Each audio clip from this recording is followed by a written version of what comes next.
All right, family, this is us again. Good morning and welcome again to your anti-aging breakfast show. How did I get there? It's not a breakfast show. Sorry, it's an AfriOne show.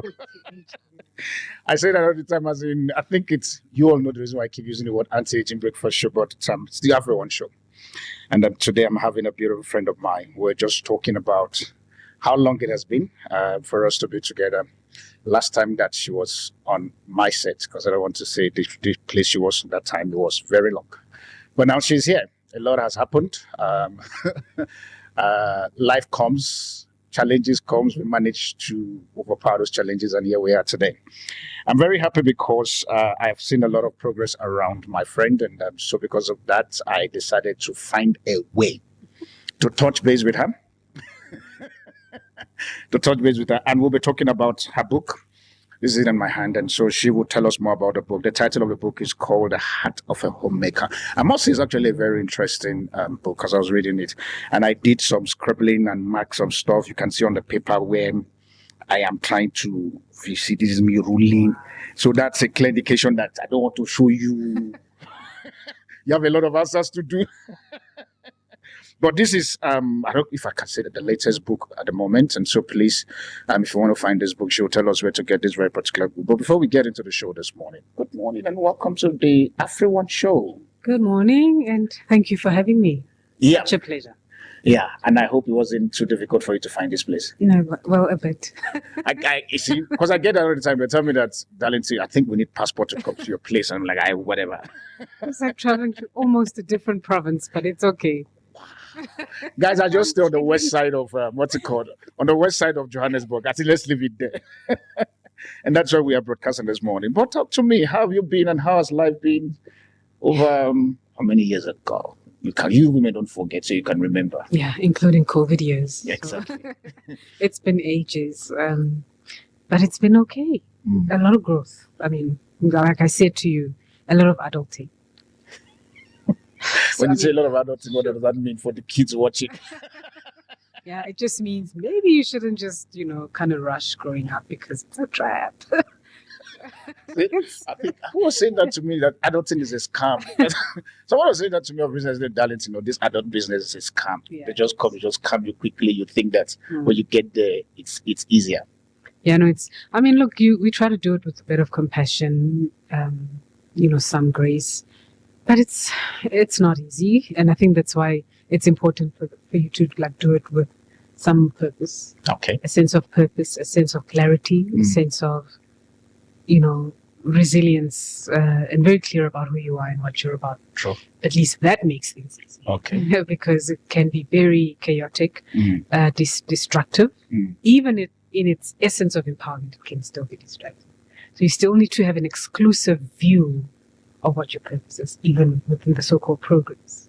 Because there's so much noise. Everybody's doing something, everybody's headed somewhere, and it all looks great, looks like progress and stuff, but does it identify with what you believe you've been called to do? Does it identify with the kind of impact you're trying to make? Okay. You see, those are, I think, key questions. Yeah. So you can be able to have some sense of exclusivity. So how did you manage for you to give yourself that exclusivity to get to where you are?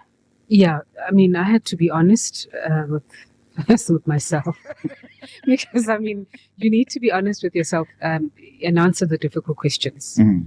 I'm not the only author. I'm not the only Africa-loving Black woman in the world. I am not the only many things, right? Okay. So what makes me special is the purpose that's been assigned to me, which is completely different to the kind of purpose that's been assigned to somebody else. Okay. And this purpose could require that you also sometimes don't participate in what seemingly feels and looks like it's the way to go, the best trend, the best prescribed way. So you may have to even step back a bit if you don't mind, if you're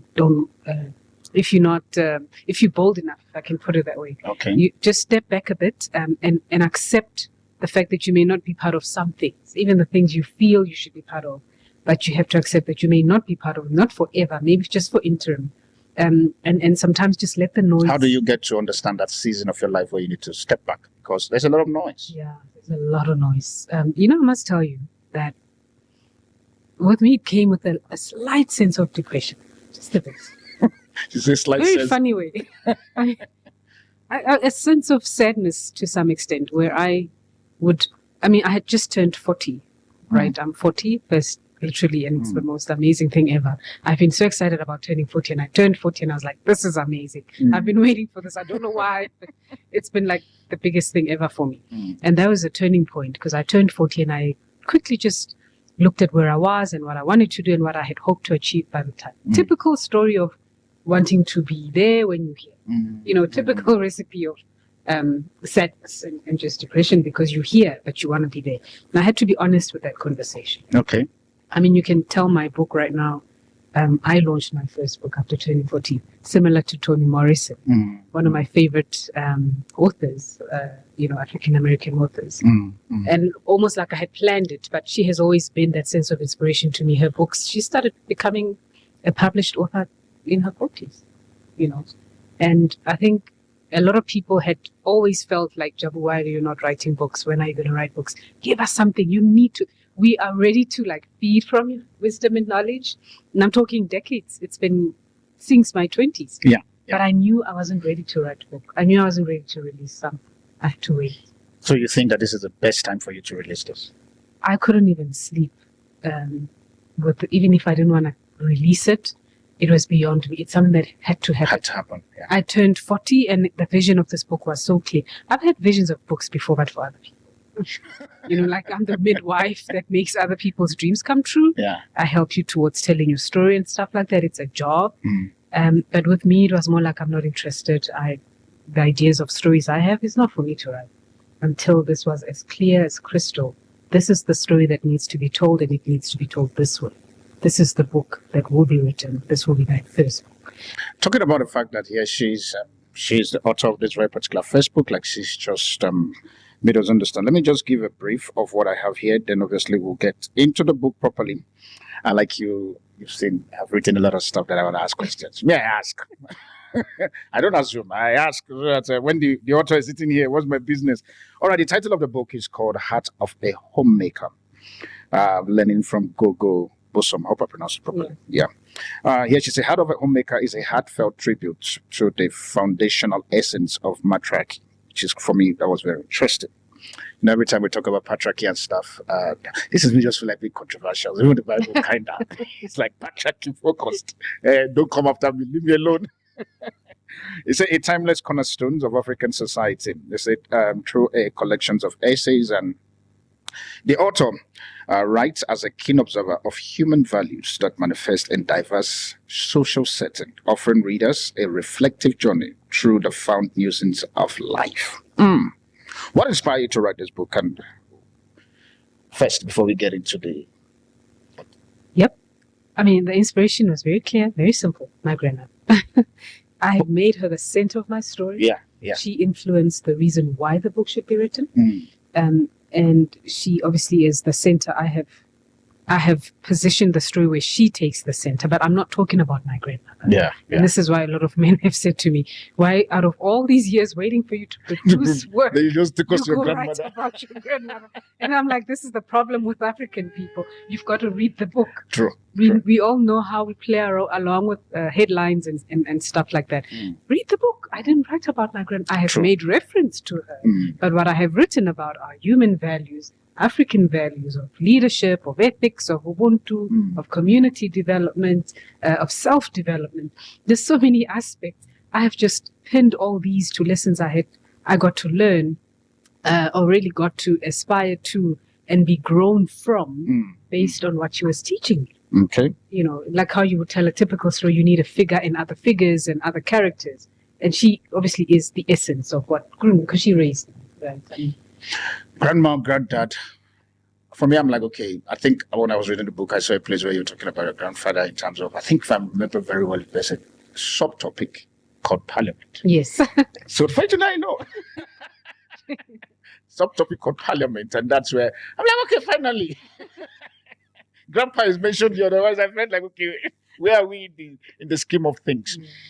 When you look at grandma and grandpa that you've grown up, what is distinct about, because obviously we've seen your lessons, or probably we're going to be talking about lessons from grandma. What is that one lesson you will say from grandpa that you picked, seeing the both of them growing together, especially with one of the topic called Parliament? Yeah.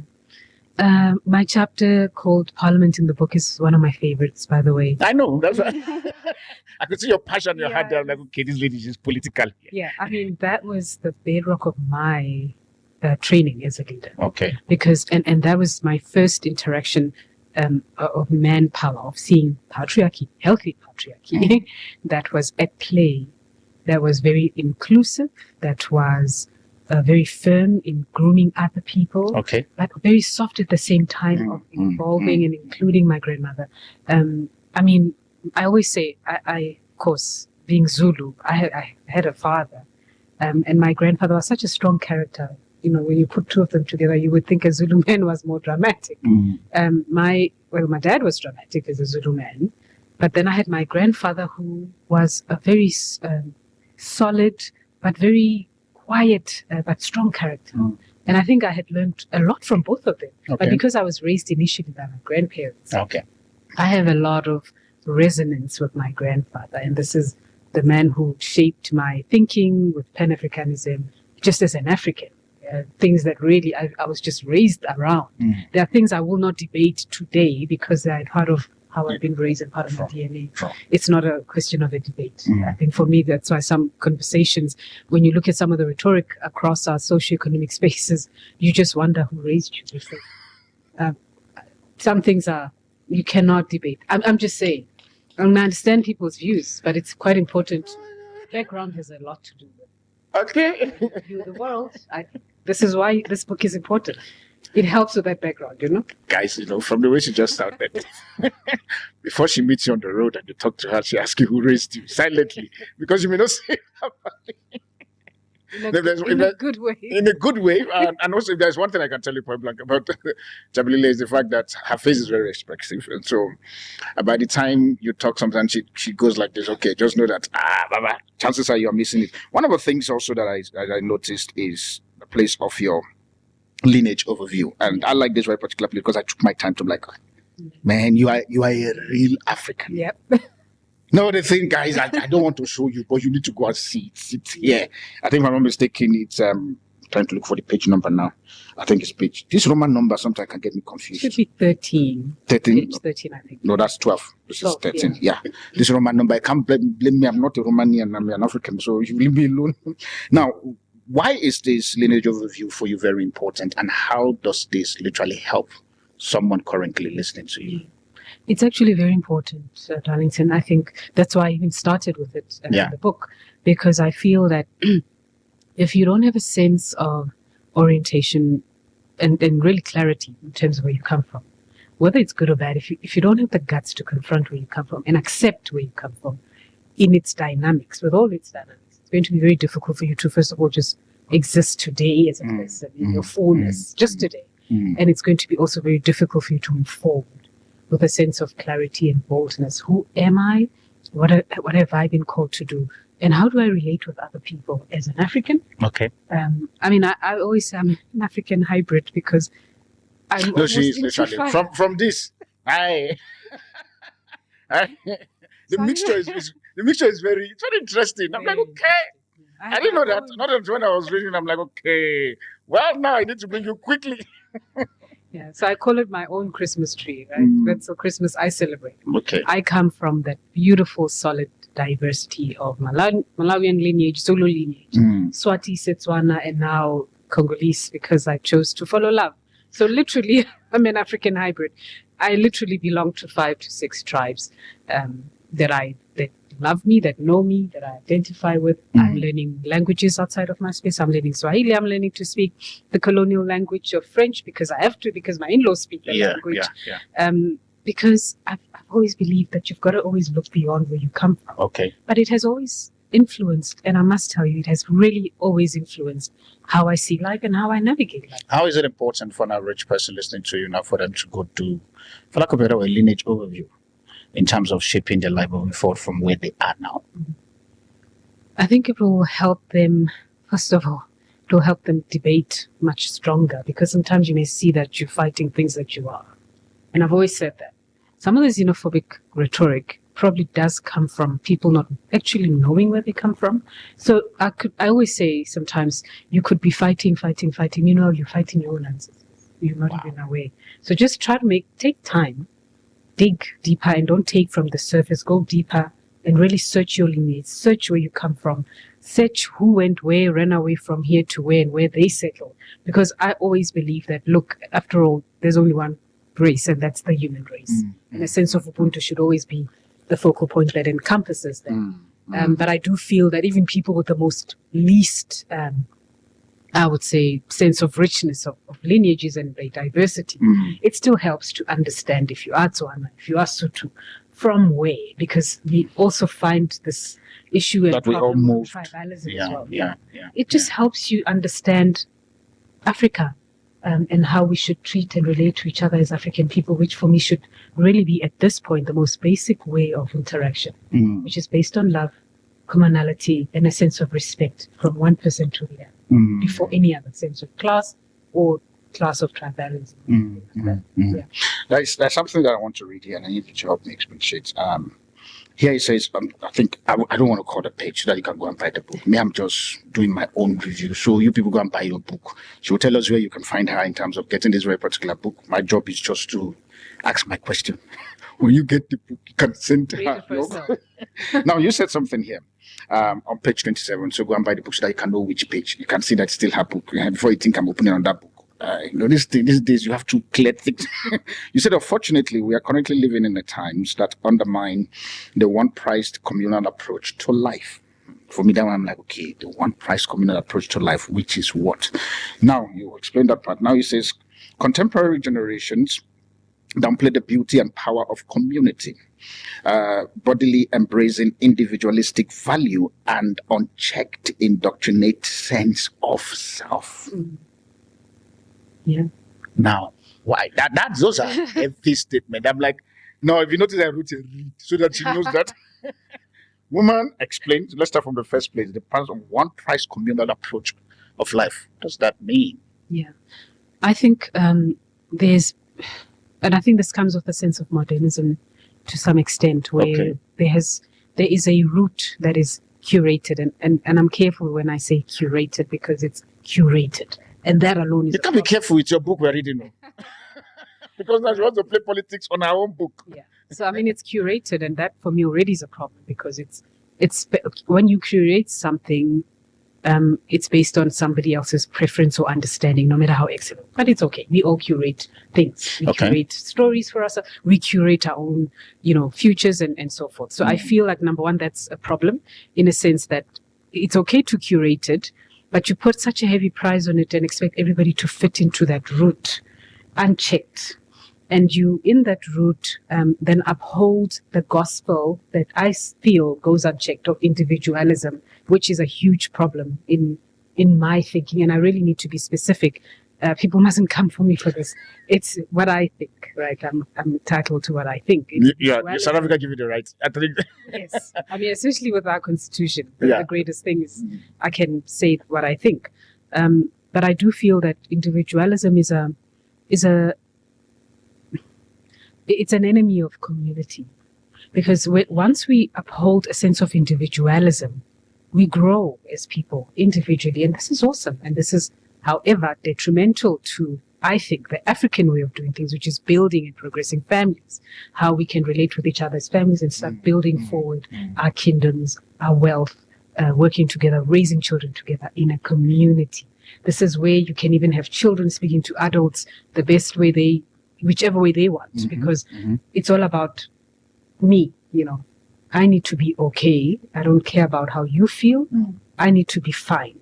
And I don't want to be misunderstood as downgrading or belittling the importance of self-care. Self-care, by the way, has been there since the beginning of time. Some of the notions are not new to modern life. We, as African people, have always had a sense of care for each other. When there's bereavement, people come to your house, they sit with you. They don't need to say anything or bring any money. They can just come and just sit there. That, for me, is the bedrock of, I think, values that will help us build and progress, even economically. Yeah. But today, the sense and the language of individualism how individualistic people can be, even in churches. It's all about me. Even that's why we even have people on what is the song groups, this praise and worship team people who can't sing, but they're there because you want to sing because it's about you, right? Meanwhile, if we from the way you sounded before we go deep, which faith do you subscribe to?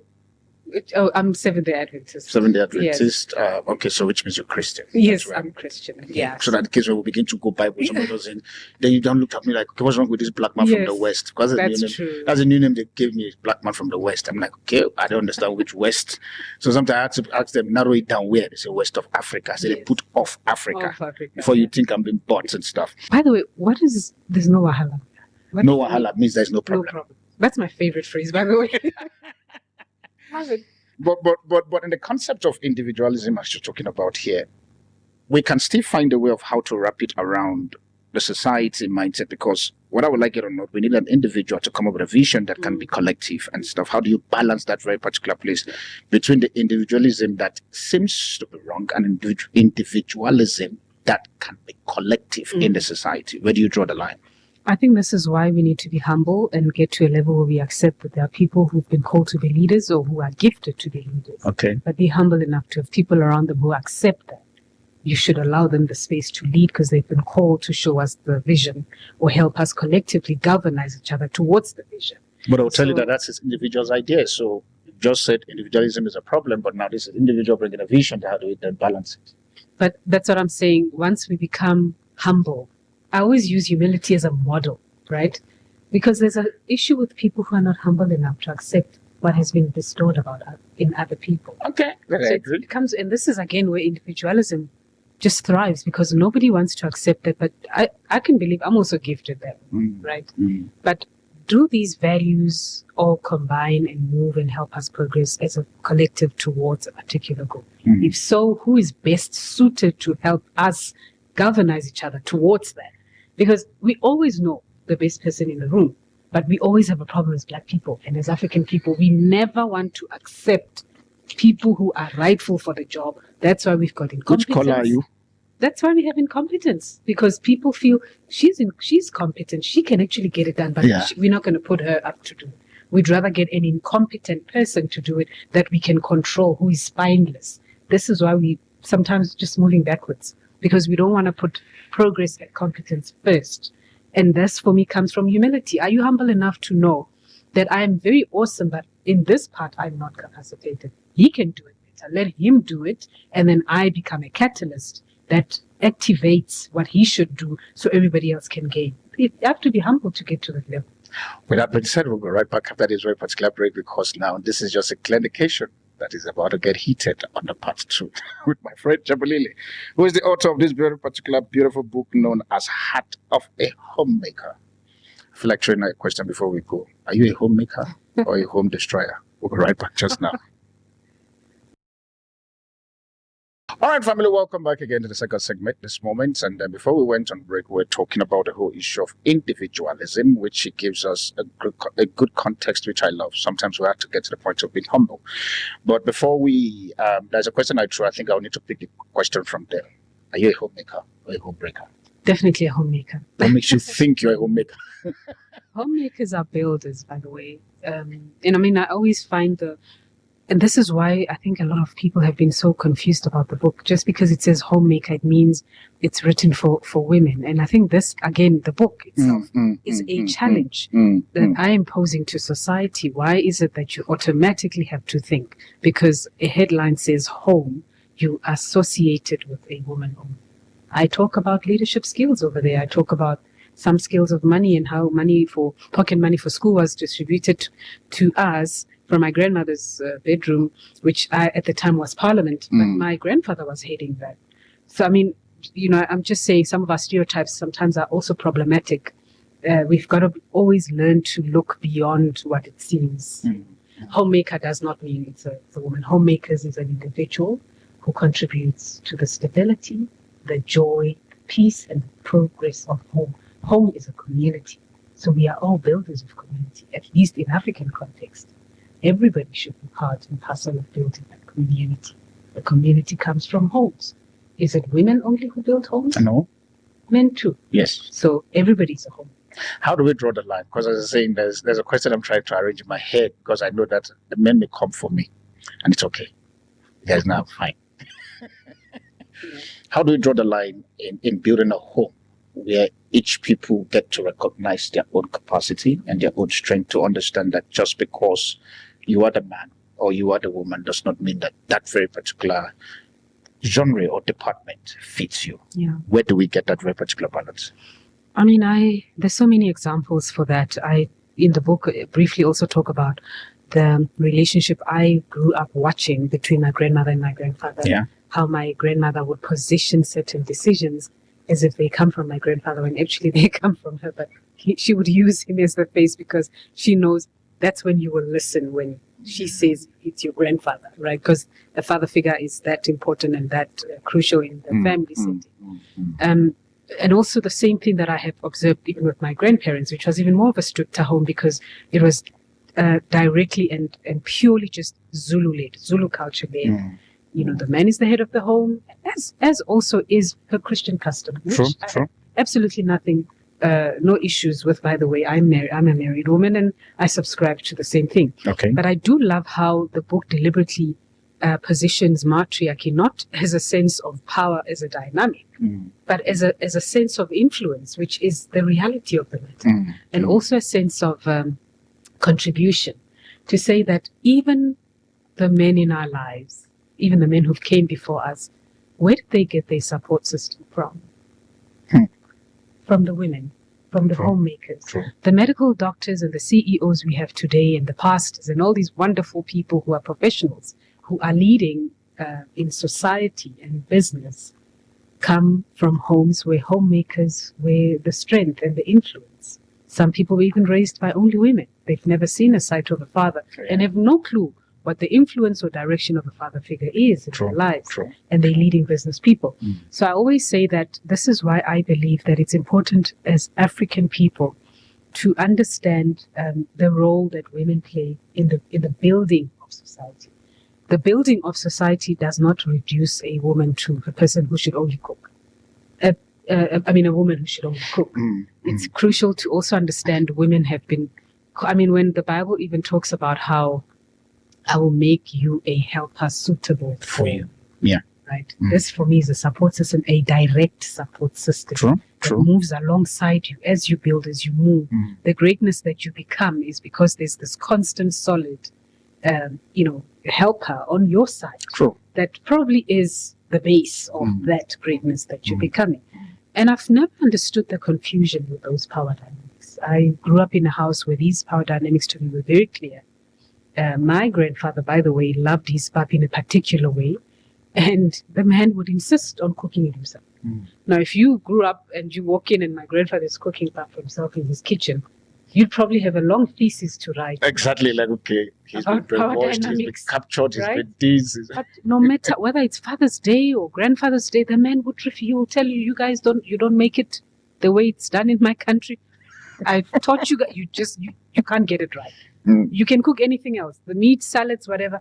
When you're finished, he'll tell you, are you ready? Please get the pot ready for me. He cooks his own pap. Wow. And I come from a place like that. Then you switch to my parents, where my dad being Zulu, he also had his own particular way in which he loved his pap made, which he felt had to be done by my mom, because you need to be, and you understand? So I grew up with a myriad of power dynamics in my life. And I got to see that it's not about this over that, and it's not about that, but it's about a community that strives to build a family and raise responsible people, adults with clarity who can contribute. I know you talked about it in your book, and obviously for you to be able to get a book so that you can read it and stuff, how then do we see ladies who are currently, or probably let me not use the word ladies, because the moment it's a homemaker now, people think it's ladies, where you are seeing this very particular sex struggling to let go of power, but yet it is destroying the family. Yeah, that's okay. How do we then begin to, I need you to help me advise somebody. I think most of what we resonate with and the decisions that we take based on what we resonate with is what we believe in. And this comes from the trauma we may have had in the past. Okay. There are people who actually do have very terrible experiences of men, fathers, father figures. Terrible. You sit them down and you don't even have words. Unfortunate, terrible experiences in African society. They're very wonderful African society we love to talk about. And somebody like that has a lot of work to do with unlearning, packing, and first of all, healing. So they can be able to get rid of the trauma of the bad side that they have only come to know, which influences the good side that exists from the same people. Okay. Right? So you've got to almost open the door to men who you've grown up not liking for whatever reasons, to perhaps a man you've met that you love, but you will not open the door to that love because he's a man. And your experience with men has been terrible. How do you get rid of that? I feel there are certain things where we really got to take therapy quite seriously, as well as African people. I don't think it's a joke. I don't think it's a Western thing. Therapy is as easy as Kind of sound like chatting to. I think it's as easy as chatting. You know how we used to tell stories before in the village back then, just oral storytelling where we share in a sense of community where we chat to each other and share. The same thing I mentioned before, where there's bereavement, you come into a place and you just sit there. I call it the ministry of presence. You don't need to say anything, but you're there. You're just there, just listening. You're just there. At the right time, we'll talk. I feel a lot of African people don't talk. They bottle things up and eventually things come out. And then you're posting all sorts of things on social media because you're angry and you are unhealed. You've got to heal. Yeah. So for me, what I would tell somebody watching, power dynamics, by the way, is a very complex thing. Just from either gender-based, if you want to call it that, to even race is in the context of South Africa. It's a very deep conversation that needs an episode on its own. But I'd always say that how we relate to power has a lot to do with how power has treated us before. True. So based on how power has treated you before, that's a precursor to how you will then relate with power moving forward. But I always feel like it starts at either being humble or healing. So you can move past whatever barrier there is with how you see power. And power is not really just about strength, by the way. Letting go. I mean, some decisions are as simple as you deciding. If you say, yes, I'll be your wife, you're responsible enough to agree to the concept of marriage and what that means to you and your partner. So if you're in a household where you've said yes and you are a wife to somebody, how do you relate to power in that essence? Because marriage is a godly institution. And the Bible says that this is the head of the home. This is a priest of the home. Yeah. How do you relate to that? Before you even say yes, we need to ask those questions. This is why premarital counseling is important. Very important. Not premarital counseling when you have a wedding date. That's not premarital. That's an emergency conversation. That's what? An emergency conversation. So I've been saying that a lot of people actually go for emergency conversations because there's a date and like, hey, pastor will not come if I don't go for counseling. I really would. I'm not a marriage counselor or anything, but if as a good friend, before you even think of the man proposing, before just go check this thing out. How do you feel before about you think power? of a man proposing? Yeah. As a couple, go and sit across somebody who's going Because I almost wanted to ask you, so when is the right time for you to go for counseling? Because we say before you think the man proposing, because chances are the man will propose and we don't tell you. That's why it's a surprise. But that's why it should be happening at a courtship level of a relationship, where you know at some point this relationship will lead to marriage. Let's go have a conversation with somebody and check ourselves out. Because after the conversation, you may not even decide to propose from the answers that will come from that. So it's very important. Is that you giving a clue now to the men? I'm just saying. Ladies are already having trouble. The men are not proposing now. You are saying, that's the policies of like, Jabu, you're not on our side.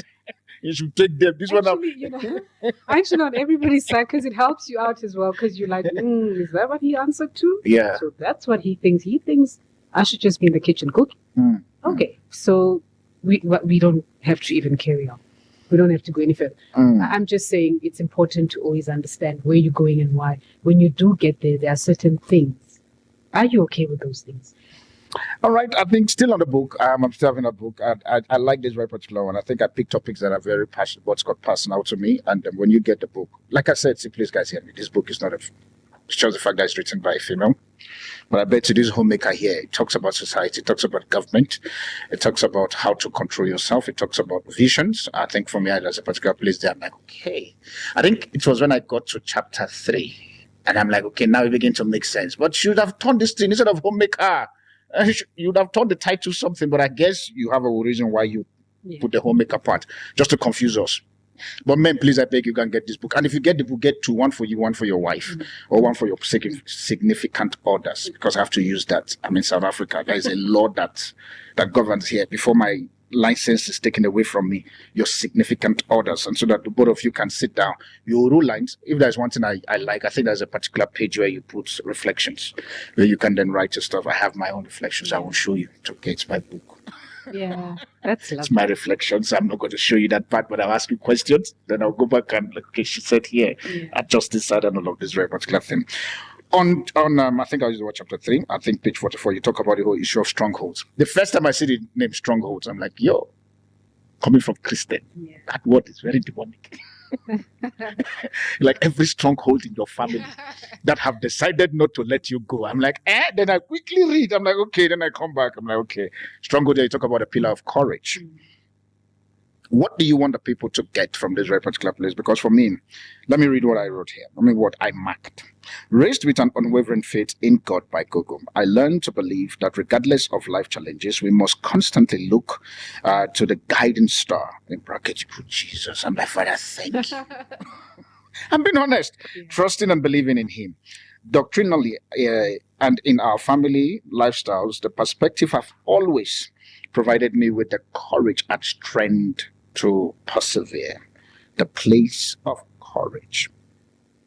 How many people are seeing these as a demonic words, and how do we then begin to change that word called stronghold?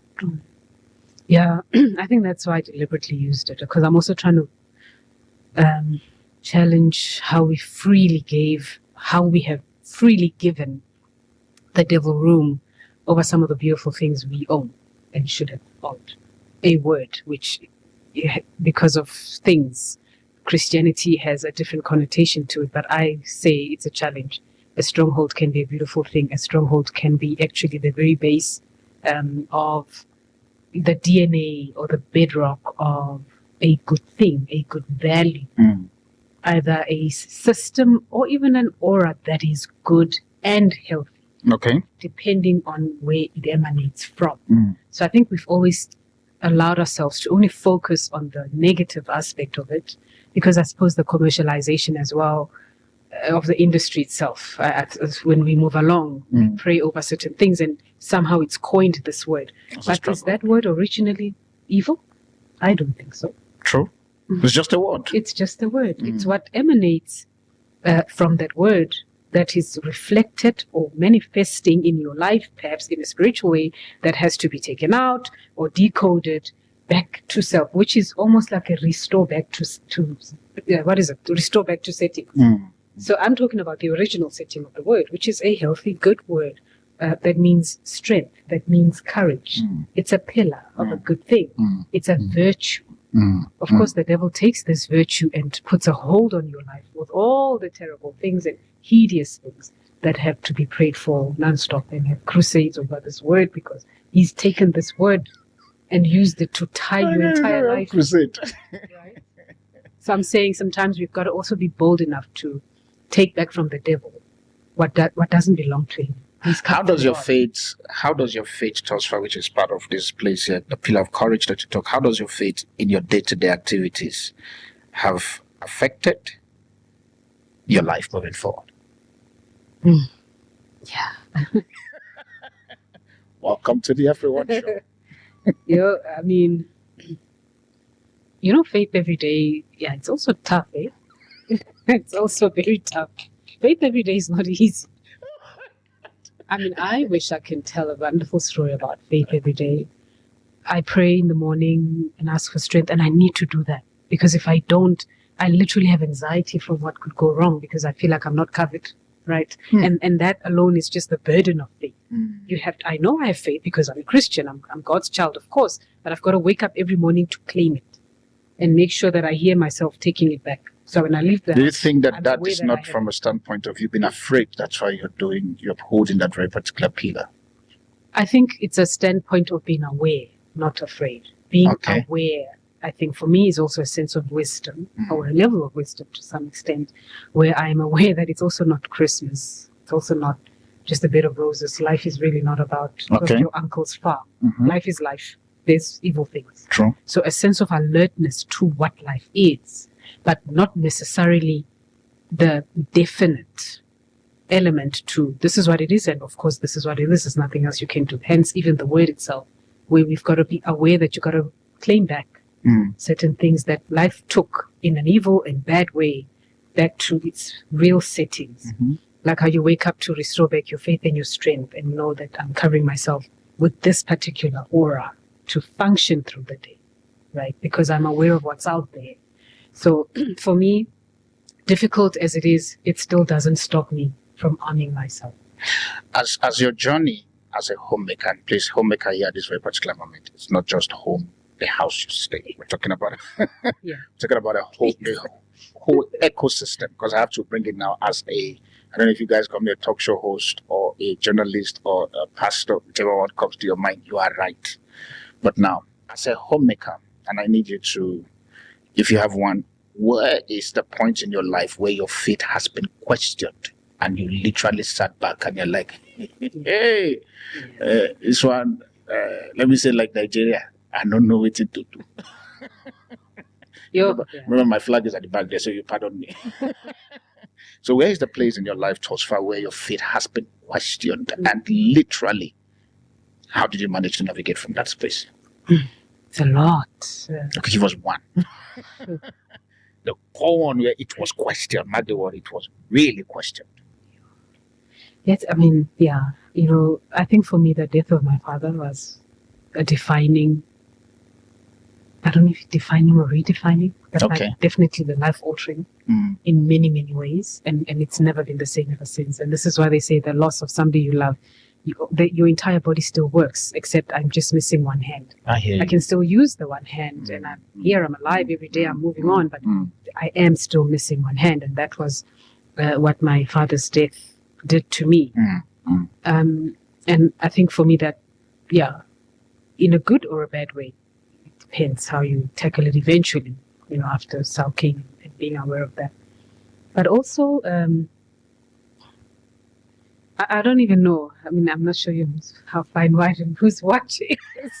No, we have mixed, what's it called, mixed people. I think predominantly I will use the word here in Africa. In terms of geographical nations, or probably tribes and people, you find a lot of Nigerian Ghana, obviously. Nigerian Ghana, South Africa.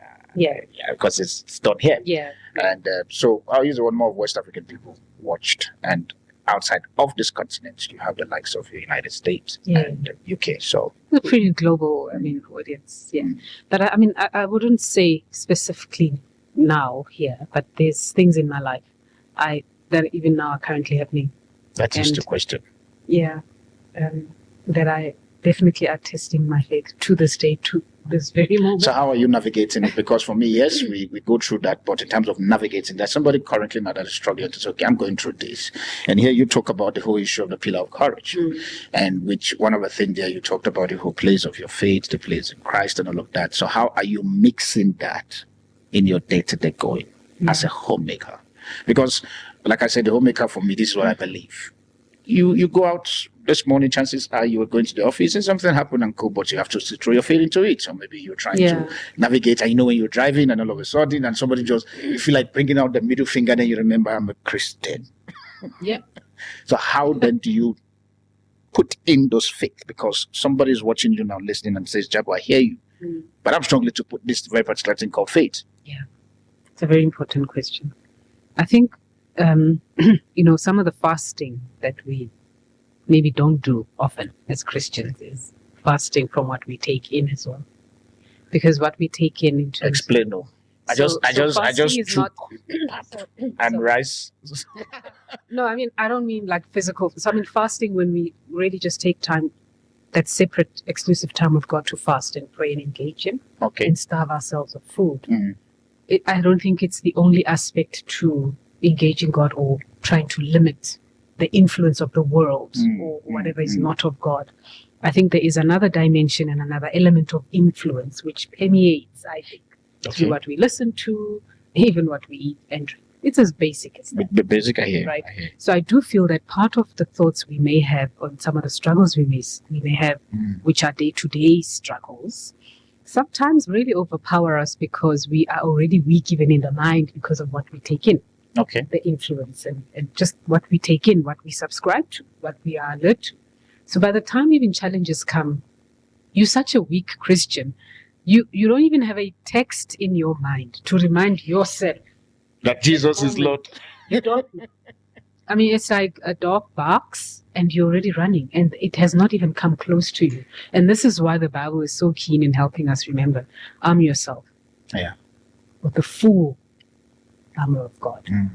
And I think it's quite deliberate in that essence because I think it's almost like God knows that there'll be instances and moments in your life where you'll be far from the pastor, you'll be far from the church, you'll be far from gospel music. You need to minister to yourself. What can you tell yourself about the God you worship? What can He do with what you're facing now? So I think it's a balancing act and a constant one. It's never say, this is what I do, and I do this all the time. You know, like how you go for jogging.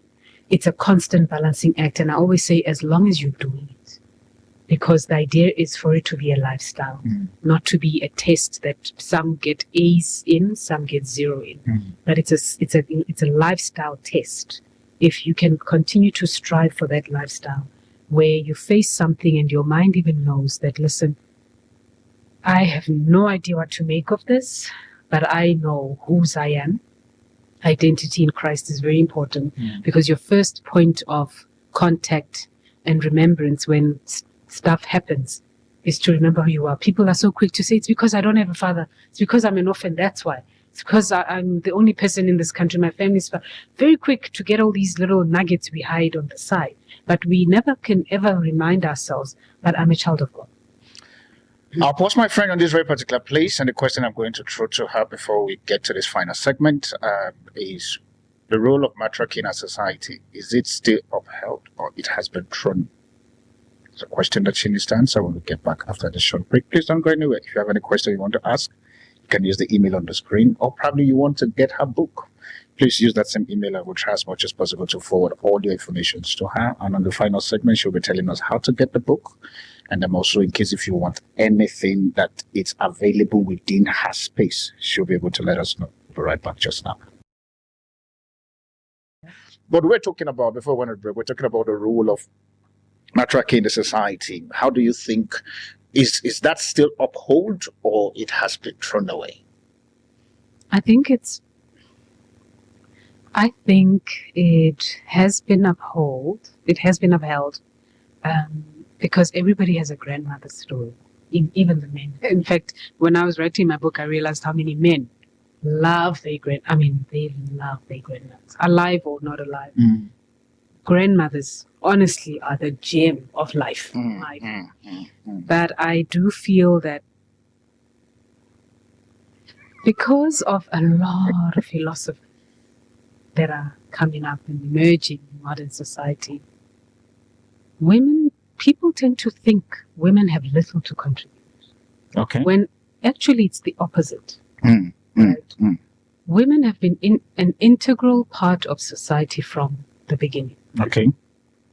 The woman in Proverbs 31, one of my favorite texts, by the way, which has been weaponized as scripture, where people feel that she's so abused, she's so busy, does she even sleep?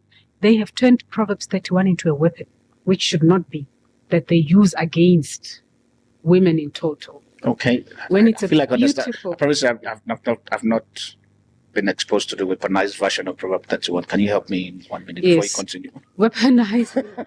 It's very important. Weaponized in a sense that this woman is so exhausted. Does she even get a chance to breathe? She's so up and down. She's busy. No time for self-care. No, it's a weapon they used against women to how men exhaust women. Okay. When the beauty and the truth of Proverbs 31, that's why it's my favorite verse and scripture. Okay. Is the strength that comes from the woman, the wisdom she carries. also the mainly the economical wisdom that she bestowed. Because it's the kind of woman who, even from very little, she's able to bring more. The kind of woman that in modern day, if you transferred it today to this day, if you give her 10 rand, she'd multiply it into 100 rand. True. That's the kind of caliber that Proverbs 31 talks about. Okay. A woman who is smart enough to build forward for the sake of the family. Not an exhausted woman who is practically just being abused because she has no sense of agency as a woman. She's just there as the center of this household and is just running all over the place. Weaponized in that sense. Okay. Which is a version I do not like. Well, I've not encountered that, so that's why I'm like, okay, that's interesting. Because for me, Proverbs 31 woman, this is now how I see it. Is we like most female that I've come encountered with and stuff, and we talk and like, I'm a Proverbs 31 10 woman. I'm like, don't stay at 10. Start from 1. And after 10, continue. Yeah. So for me, it's not a thing of being used as weaponized for me, but it's a thing to make a woman be aware of the capacity that you carry. Exactly. Now, for me, that's how I see. That's why when you say the part of weaponized, I'm like, okay, no, because you say, well, I'm a virtuous woman. I say my days. I remember when I was about to get married, one of the things I said to my wife in our days of dating, I said to her, if I can't have a serious conversations around you in terms of everything and anything, then I'm in trouble. Yeah. Now, as we begin to bring our thought to a close, because I decided to drop the book, so that I have a lot of questions I want to ask, but I just want us to just play around the book, because I know I have a background of what is the message you want somebody to get from this very particular book if they are going to hold the book. Yeah, well, I mean, firstly, by the way, there's a lot of Proverbs 31 people who weaponize it, and they should. Yeah. And I hope they watch this. Proverbs 31, really? I think they should watch this. What the people that hang around you that weaponize that? No, I'm just saying, a Proverbs 31 woman, in my view, is the most amazing figure in humanity. That is an intelligent, with capacity, with intelligence, with agency. And I personally wish that a lot of women can embrace the scripture that way. Yeah. And for the rest of the women and the men who weaponize it, can they repent very soon?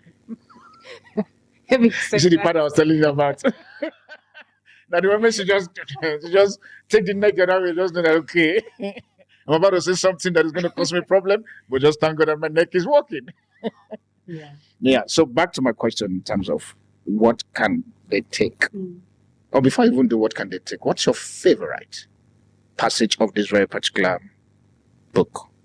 That every time you look at the book, you feel like going to that chapter to read it over and over and over again, and you're not tired.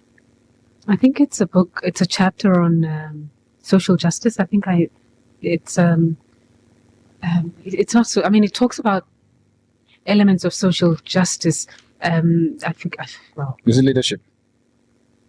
Leadership. No, it's actually, there's a chapter on where I talk about being apolitical and standing for. So I think take a stand. Oh, okay, take a stand. Yeah, take a stand. That's one of my favorite chapters, of course, when you look at the kind of career I'm in.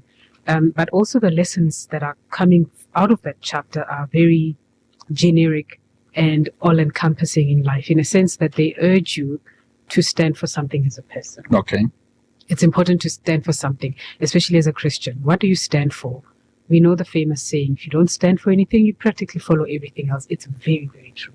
So the idea of standing for something is very important and integral to what shapes you as a person. It doesn't end there also. It goes as far as influencing what you're part of.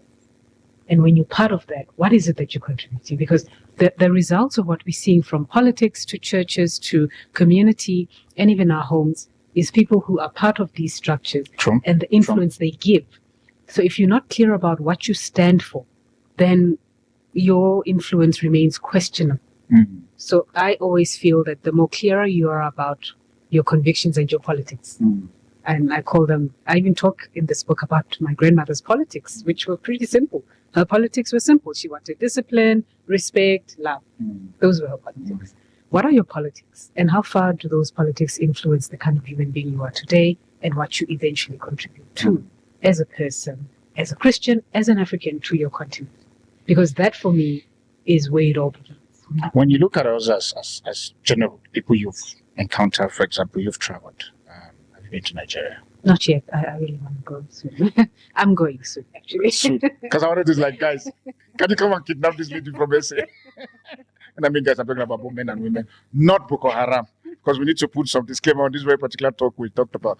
Now, in terms of, because I'm on the place of take a stand, if you notice I wrote something, Google would emphasize taking up a stand, what is right, often cite an example of goodwill from the show. Yeah. I think I read the plot of the show. I think it's something that has to do with 53 or something like that, or the show that's Google liked and all of that. When you look at us at the moment and the people you have met, do you think that at the society where we are currently, we have people who are really taking a stand for something and they stick it or they get tired along the way? Yeah, that's a very sad question. Important but sad. Because you look at the political landscape today in the context of my country, South Africa, it has even broken into different other parts. There was a point in our country where the politics were simple and straightforward. The enemy was one. The dynamics have changed. I'm tempted to ask, who's the enemy? But don't worry. People must read history books, then they'll get the answer. All right. So, I mean, you get people now who are leaders, and they insist on the word astute leaders. Fine, astute leaders. But what are your convictions and what are your politics? Yeah. What do you defend as well? Do you defend the people you like, or do you defend what is right? Because it's the same as different sides of stories. There's always a story by her, a story by him, and then there's the truth. So do you stand for truth, or do you stand for sides of stories based on the people you like? I find this problematic as this has become this philosophy that defines what happens in our community. And that for me is a big problem. Because we have people who are positioning laws, positioning what should happen and the tragedy that life should take based on questionable values and questionable politics. This for me is a big problem. That's why I always encourage, throughout the entire book, in all my chapters, I throw in these little things of get back to self-government, get back to the mirror, because we got to keep on going back to that mirror. So the government first starts with you. With you, true. Because once that inner man is solid and clear about the convictions and philosophies upon which they subscribe to, it's easier to be clear about what is it that you're disseminating as a leader. Because at this point, in my view, as an individual, as a citizen, as a leader myself, there's a lot of leaders with questionable values who are spearheading their own philosophy. And all of this is detrimental to community building and just humanity as a whole. So I always feel like we need to be honest as people about the truth of our politics, even if they are wrong. At least be honest. Be honest, true. Yes. What is the biggest challenge you think that leaders in Africa at the moment are currently facing from your own standpoint? The challenge. Yes. The challenge of greed. We have a huge competition going on greed. I mean, it's like trying to see who's more greedier than the other. I mean, in basic terms, I think greed is a problem everywhere. But I do feel that African leaders have a special gift of being greedy. From simple things of, I think, I must tell you, this is my own. I like the way she plays with what I was expecting, which is a special gift. I'm like, okay, what is coming? Well, I just feel we take the ideas of mentorship very lightly. Yeah, I think a good leader for me, and again, this is really me, right? A good leader would have somebody that they are feeding and helping and mentoring long before they decide to take office. But the selfishness of greed of wanting to hold on to power by the majority of African leaders, which is an African phenomenon, leadership phenomenon. And it's something we cannot hide. It's something we cannot be shy to talk about. It's something we need to talk about because we all seeing it, right? And we really hope we get to a point where we have leaders who are willing to relinquish a sense of mentorship before we even call for it. They should say, I am tired. Come and do what I've been teaching you for the past 10 years. But I do feel that the challenge that they can't do that is because they know that there's nobody, because they've been teaching nobody, which is the greed I'm talking about.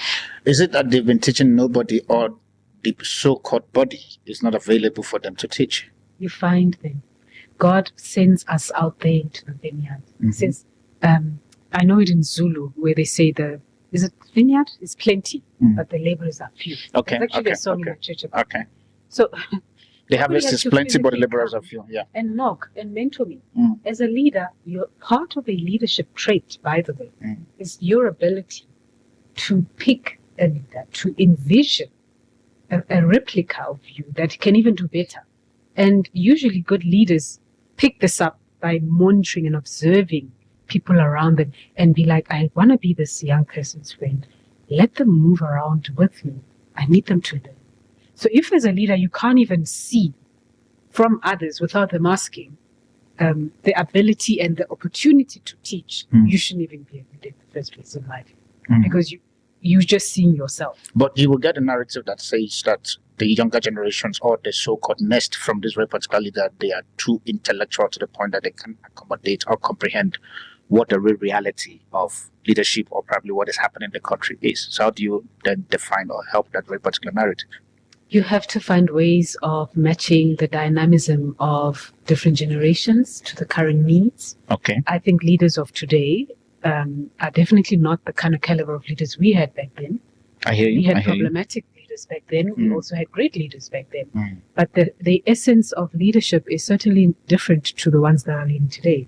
So, of course, you've got to move with the times, but find a way of always succumbing or aligning to the center of what true leadership is about.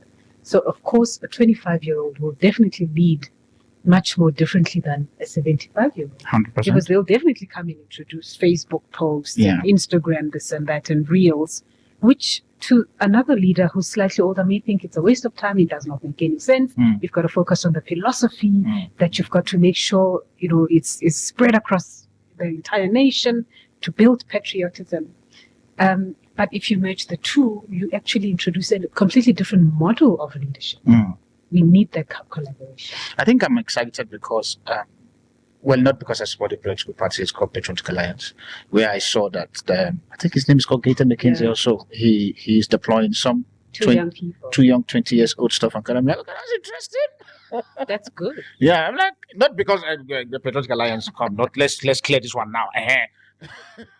There's certain things that you do that I don't like.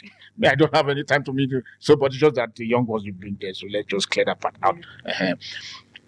As I begin to bring my thought to a close, I know I throw this one all the time. When you look at our continent as Africa, and you look at us, sometimes I get confused. I don't know which one is the 55 or 55th nation. I only know they say 54. Sometimes they say 54, 55. I'm like, guys, which one is the last 55? I don't know. Do you think we can ever get to a point I'm hoping that from your book of Homemaker, we can be able to find a way to get to the point where Africa become one, and that's why it's called AfriOne. Become one. Do you think that is possible from what you're saying currently? Sure. Welcome to AfriOne Show. Yeah. There's a lot of show today, man. Family, by the time when I was talking to her the last time we met, I think it's at Brighton, somewhere, one of those commons, I forgot his name now. And she was like, I don't know if I can make sense and stuff. Guys, do you agree that she makes a lot of sense? So when you look at that, let's go back to my questions. Do you think with what you're saying, 54, 55, depending with the tribe you belong, that we can ever get to a point where we become one? I hope so.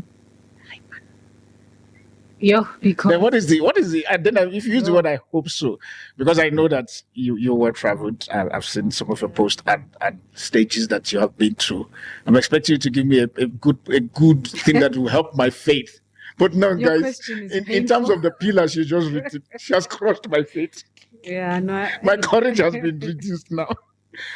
Why do you say you hope so? What are the things that you're seeing? Yeah, I hope so because it's my wish and it's also my daily work. So what underpins the work I do is to try and build a one Africa, which is the kind of work that you do. That's why I can resonate with you as a person, because in our diverse sense of creativity as professionals in different things, the goal is to make sure we produce good and healthy rhetoric that is positive about Africa. Yeah. However, the biggest challenge we have in all this creativity and all these wonderful things is the African mind itself that refuses to embrace and accept the diversity of Africa, which is the very strength and the only ingredient we need as Africans to succeed. But you hear narratives. There's no other ingredient okay. than to just work together. There's literally no other ingredient. We just work together. We have changed the entire game altogether, but we refuse. because we have so many underlying issues that emanate from tribalism to factionalism, and all of this is the work of colonization. Sure. And I think that's why I said your question is painful. And I really can only wish that one day there'll be more Africans who believe we can be one than there are Africans who are so convinced that we can never be one. Because unfortunately, the reality is Africans believe that we cannot be one. You look at what's happening in South Africa with xenophobia. The most disgusting, pathetic, and quite unfortunate reality we have to talk and face in the African context in modern day is the xenophobia in South Africa. We know there's xenophobia everywhere else, but I do think we take a couple of the topic for another day. Another day, let's not go there. I think I'm trying not to even go there at all because in my mind I'm like, I'm tired. Let's just have some progressive conversation. As we begin to bring our thoughts to a close, the first thing I'm going to ask you, if you were to send a message to our African leader from your own standpoint, your own opinion, based on your experience, your knowledge, and what you've been exposed to, what would be that message? Yeah, I mean, to the leaders, I'd say mentor young person. Absolutely. It's an emergency. Find a young person, identify a young person, take them under your wing. It's very important. And when you're done with them, please let them take over. Just step down, please. But in terms of if you mentor your own work, they might mentor us with their greed, like you say. So how then do we now begin to feel tired as a youth? And that's question, or probably your advice to the youth. I think we need to also get ready as young people, right? I've always said I've gone past the stage of protesting, activism. I've been there. I've been on the streets. I know, marching, fists up. I've done it all. And I've always said the kind of level I'm at now as a professional is trying to bring change into the boardrooms and legislation where it matters. I will not be marching unless I'm not sure what happens. But I've done that. I'm tired. I've got other priorities to change real life on paper, because at the end of the day, that's where it has to. That's where it is. It has to show. Yeah. And I think I would want to encourage young people, to which I mentor quite a lot of them. It's actually part of my daily job. I mentor young people for a living, to get ready. You have capacity, but you've got to be interested to wanting to contribute to your country and your continent. If you're not interested, then there will be no country or continent. You're the largest group of population in the world. Everybody wants an African young person. Everybody wants to hear what an African young person has to say. You are the thing. But if you don't recognize it and begin to play into the space where you can actually participate and get involved into the narrative that should change, or driving the change you feel should happen, then my question to also you as an activist, as an emerging professional is, what do you then think should happen? Because we've all had our eras. I've just said there were times where I was marching. I've done the change I think I should. I'm mentoring other young people as well. Activism as well is not the kind of space that you fight for something that you get to enjoy yourself. That's the painful thing. No, that's the painful thing. Yeah, that's the painful thing. The change you make, you've got to be clear that you're making it for somebody else. For somebody, it's not really for you. Yeah. But you still need to do that important work today. I hear you. Pave that way. So I think young people must also just step up. They need to step up and love their continent. You can't serve what you hate. What are you understanding about Africa? What are you reading about Africa? Why is it easy for you to make jokes about Africa? It's your continent. You were born in it. Why do you idolize the West and belittle and degrade Africa, which is a continent you come from? Yeah. You need to answer those questions yourself. And what can you do yourself to change that thinking with your own peers? Because you can't serve or contribute to what you think is a joke. So turn it into something serious. Tell us what to do. We'll follow your lead. She'll be coming for part 2. So that it's because there's something she just said now that is triggering more questions. Like there's like 2 million here now, but it's part 2. How can people find you and where can they get this very particular book? Okay, so I mean, I'm on all social media platforms, and the book is available on our Township Press website. Shall I say that part? No, don't find it on the. Let me read it. It's here. Yeah, it's on Township Press. She is the founder of Township Press, and so. If I want to write my book, I hope you can help me. I can say it, but probably I can't write it. Yeah, we do that. You do it. We do, yeah. Yeah, so she's the founder of Township Press, and so they publish this. And so that's why I said, even though I don't say it, if you buy the book, you still see it. So it's not a hidden stuff. So she's a publication owner or press owner, Publisher. whatever. Publisher, yeah, that's the word there. She's a publisher, so she published this. So please and please, you can definitely find her on what's your social media handles, like you said. Facebook, Instagram. The name. Oh, Jabulile Buthelezi Kalonji. You see why we need Gen Zs? Because she actually forget the name. I'm like, the name. Yeah, the name. So in case if you couldn't get that, please and please just know that the email address is currently on the screen. You can use that, and we'll definitely try as much as possible to get across to her. But thank you so much for coming. I appreciate you. One last question. It's a right scripture. Jeremiah 29. It's not a cliche to me. That thing is just a game changer. Scripture. It's a game changer. I live by that. It's Which even is on my status, actually, on my WhatsApp status. It's my mantra, literally. Because you never know. It's a sense of continuous hope. The plans are great, and it's assurance. Plans are great, and it's assurance. With that being said, thank you so much. I hope I wasn't hard on you. No. Because sometimes I don't want to lose my friendship. It's fine, I may not bring you on the show, but can the friendship still continue? Because I tell people, I'm like, okay, guy, in case if I was hard, please forgive me. It's the journalism in me sometimes. I forget to know where to draw the line of being a friend and all of that. But thank you so much for coming. Thank you so much. I'm looking forward to having you on a part 2. There is something that I will send you to question back, and we'll speak on that side, on the part 2. And but please and please hear me, family, go get this very particular book. It's an interesting book. Like I said, it's not a book for women. It's for both sex. And if couples are buying it, and please, I want you to buy for your significant other. There is a place where I almost open the side, There's a place where it's empty, where you can write your reflection and stuff. And I promise you it's going to help you. It will really, really help you. It's a book that I feel that for this very particular year, especially that we're going into this last half of the year, you need to have it, and so that you can be able to readjust. And like I said, when you get to the point where you are stuck and you feel like you just need something to disturb you, that's the book to get. With that being said, congratulations, my friend. Thank you. I'm happy. Family, we've come to the end of this very particular show. I'll see you again on the subsequent show. Remember, criminality is not a nationality stuff. It's a personality thing. Please and please, if you know those who are doing criminal activity, report them to the police. Who report them to me? I don't have the capacity to do that. But like Jabulile says, please, let's try as much as possible to stop greed. And from our leaders, let's hand over something that is of substance and not something that will crush our nations or our continent. With that being said, bye for now. I'll see you on the subsequent production. I remain your host, the Afropolitan Apostle. God bless you. With that being said, I want to make a call. I'm looking for like-minded people who believe that they can work with me and my team. And for some of you, literally, you may not be here physical, but you can choose to collaborate with us either adversary level, or connection level, even monetary level, because hear me, we are currently now with a team, we're putting up some certain events and shows we want to do that will involve traveling. And that will also cost us money in terms of paying the staff, hotel accommodations, and all of this very particular thing. If you're a government agency, or maybe you're a private parastatus or a private business, you own something that you feel that you want to use as your own way of supporting this very particular narrative. You may not be sitting on the camera like my kind, but your money, your intelligence, your wisdom, your advice can help us and can channel us. I need advisors. I'll be very honest. I need advisors for me. The Bible says the multitude of counsel is there is safety.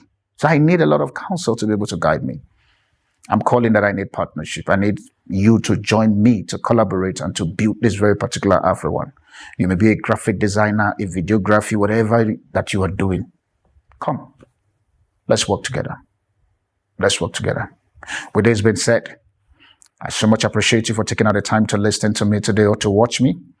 And I believe that this is not the last time I'm going to be seeing you. This year, literally, expect mind-blowing shows, expect conversations that are going to be thought-provoking, and expect some certain narratives we are going to be deliberately doing with government officials and business and people. We are pushing ourselves literally into the water. And that's why we need you to collaborate so that when our feet get to the water, we can guarantee that your boat is by the side to pick us up. I want to say thank you.